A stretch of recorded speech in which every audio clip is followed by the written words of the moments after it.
Coucou, shalom bien-aimé. J'espère que vous allez bien.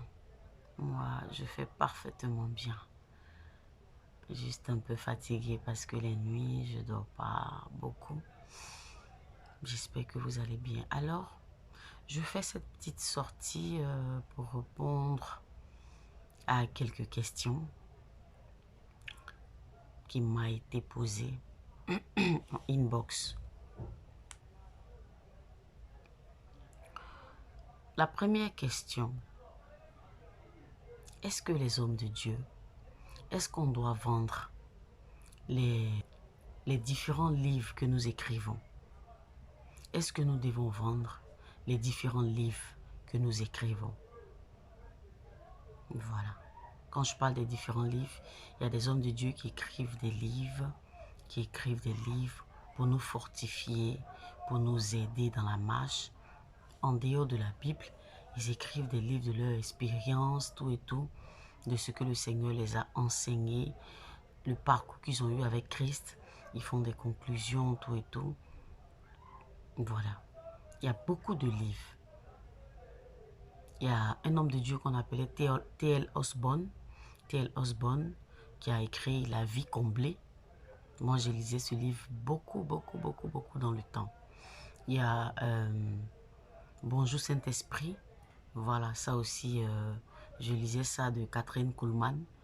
Il y a Préparons la guerre, vase d'honneur de Rebecca Brown. Voilà, tous ces livres-là sont écrits par nos différents serviteurs de Dieu.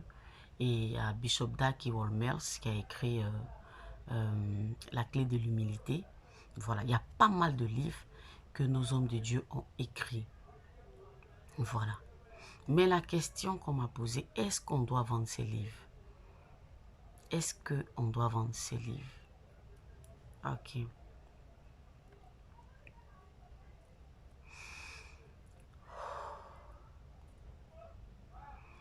Vous savez, dans le royaume des cieux,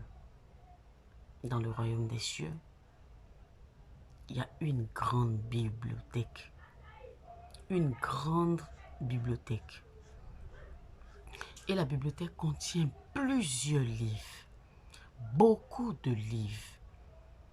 Beaucoup de livres. Et vous savez comment ça se passe? Je vous explique. Les livres qui sont dans la bibliothèque, là, qui est au ciel,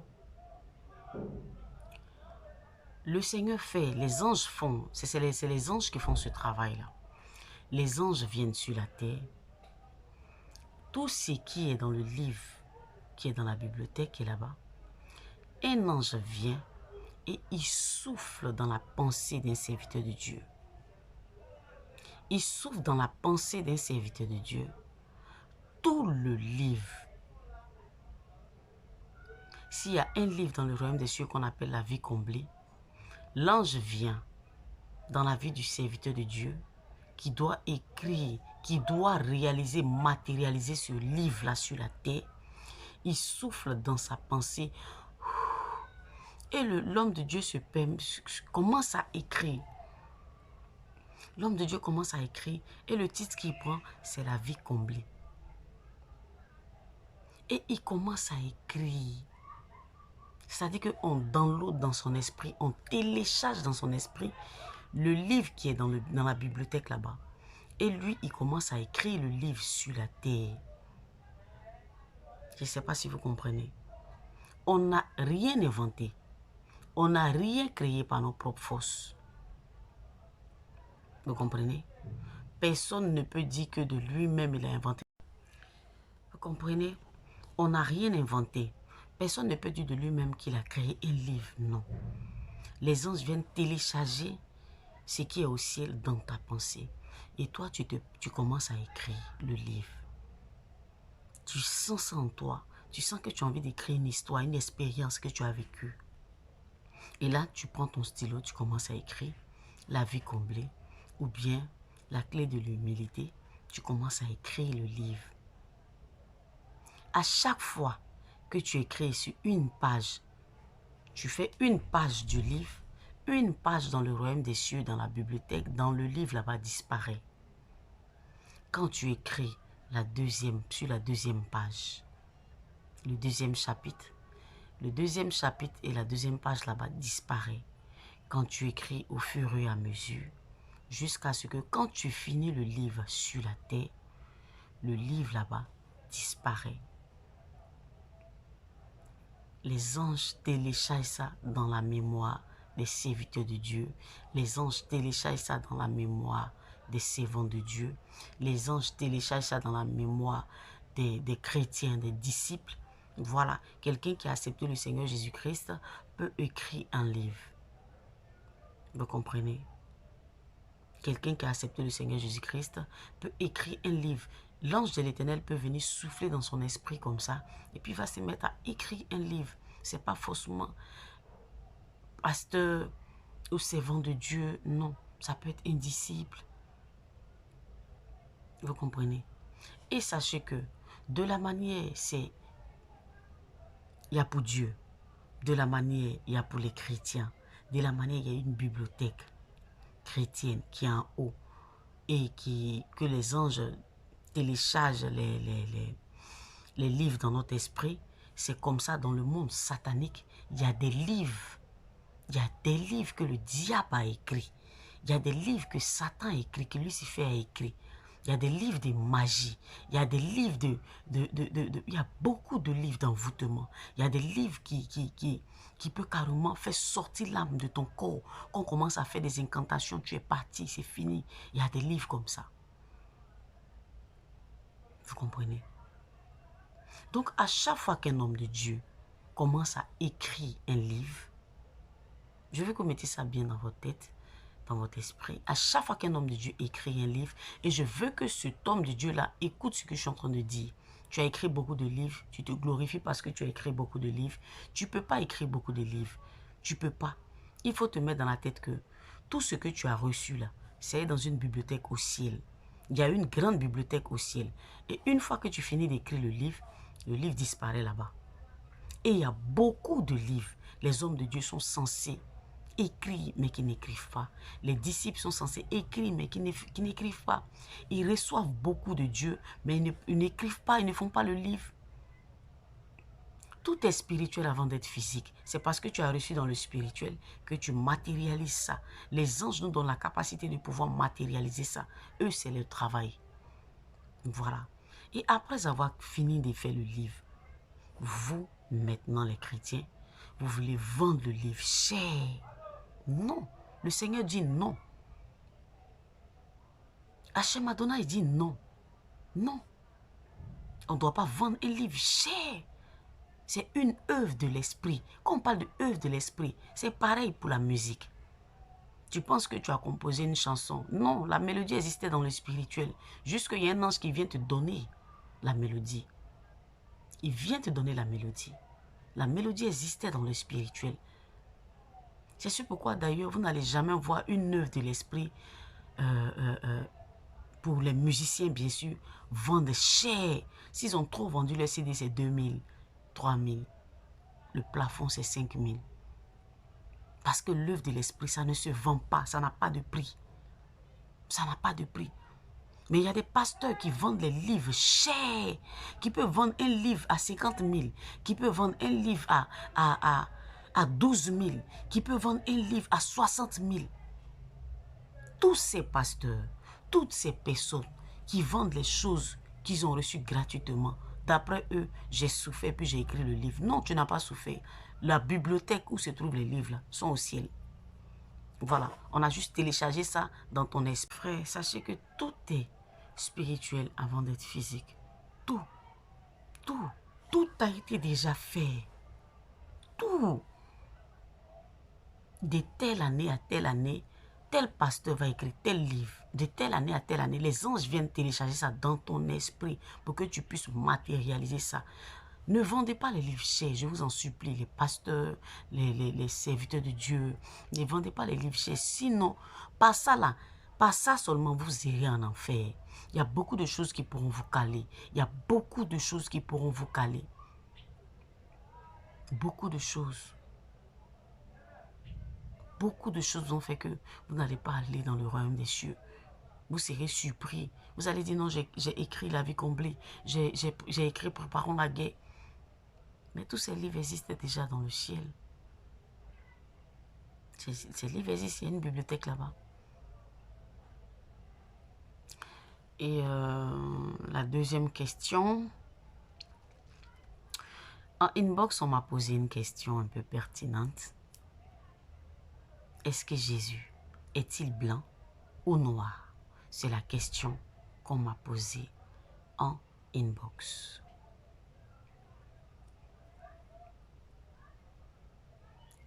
Je vais répondre. Vous savez, tous ceux qui ont vu le Christ, j'ai dit bien le vrai,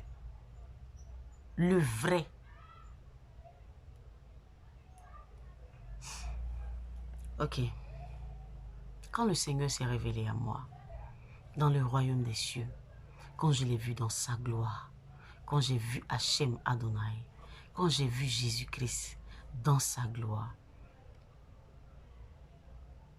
il n'était ni blanc, ni noir.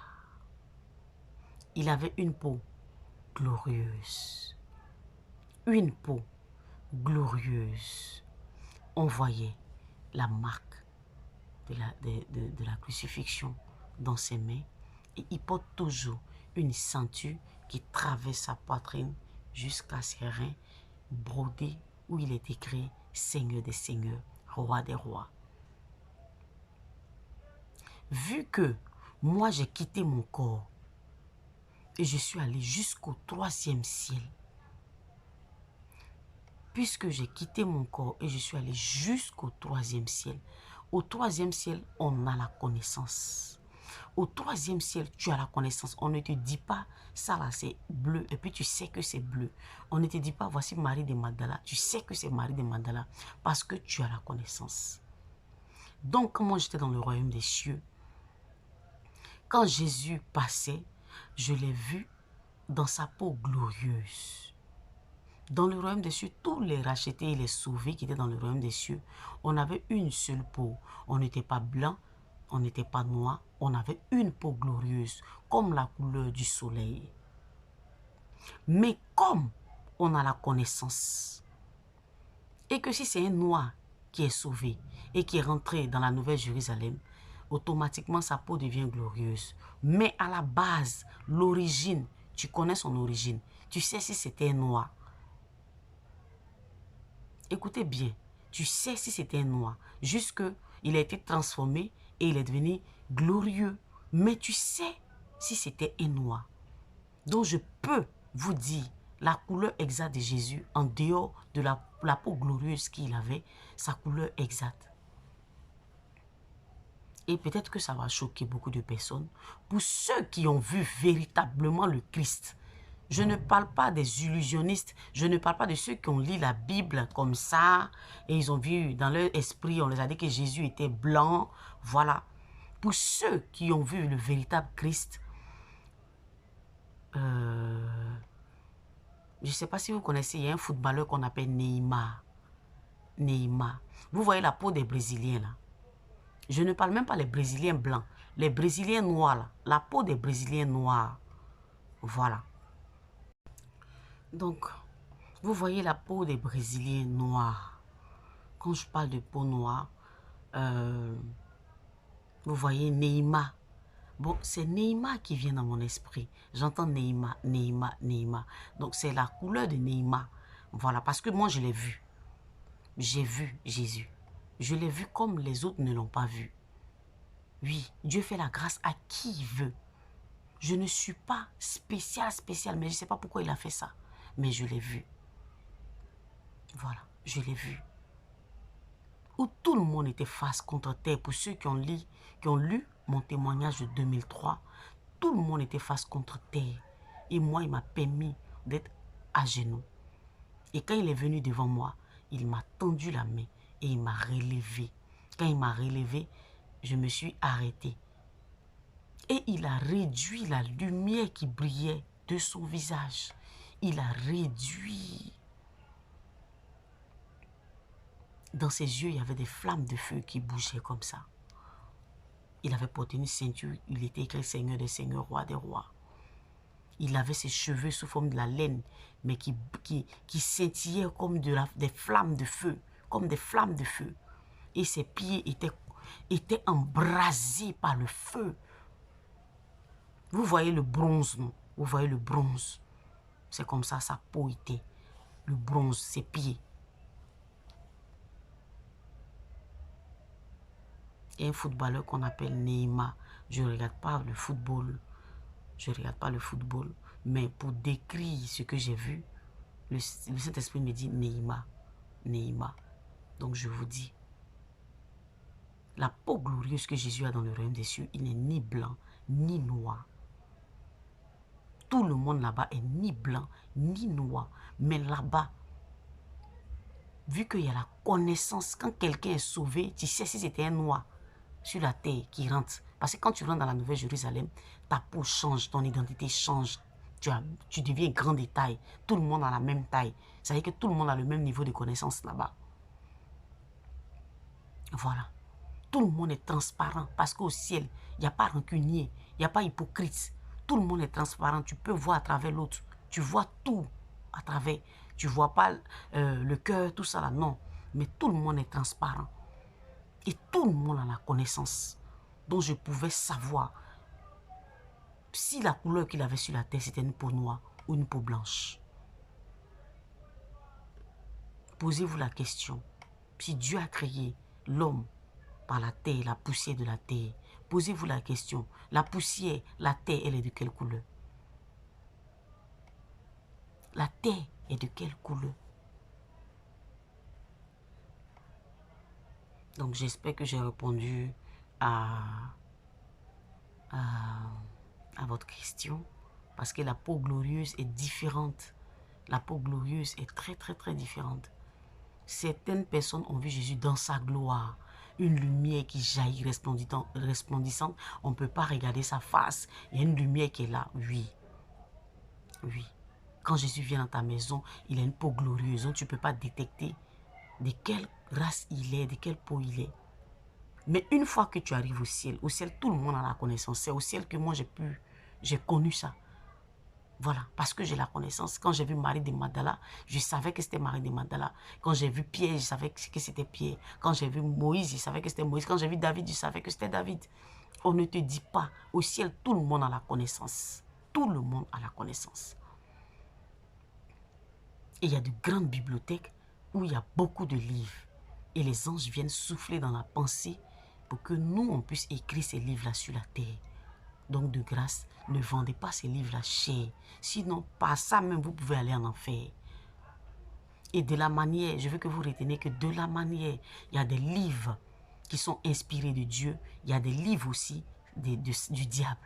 Voilà. Il y a des livres du diable. Donc, j'espère que j'ai répondu aux deux questions. Que le Seigneur nous aide à comprendre sa parole.